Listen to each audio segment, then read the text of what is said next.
Undoubtedly, this is one of the most significant graves in the country, the grave of the famed musician Luke Kelly.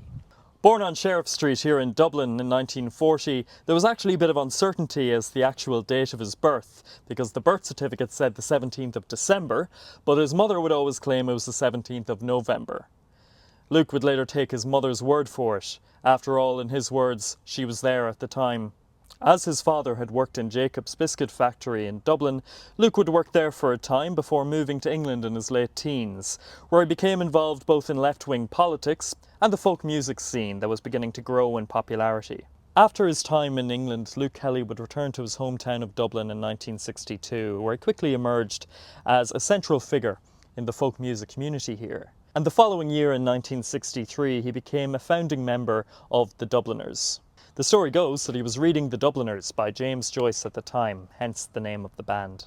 In no small part due to Luke Kelly's talent and voice, the Dubliners became legends of Irish folk music, renowned around the world, not just here in Ireland.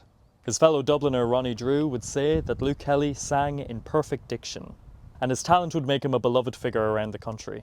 Sadly, though, Luke Kelly's health would begin to deteriorate following a diagnosis of a brain tumour in 1980. Despite this diagnosis and his failing health in the years which followed, Luke Kelly would continue to occasionally perform with the Dubliners.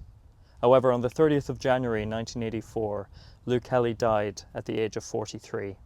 From my time working here in Glasnevin over the last 8 years, I can say confidently that Luke Kelly's grave is the most asked about grave in the entire cemetery of 1.5 million people. He's buried in St. Paul's section of the cemetery, which is across the Finglas Road from the larger area where Michael Collins, Daniel O'Connell, Countess Markovich are buried. And so every single day people come up and ask, where is the grave of Luke Kelly?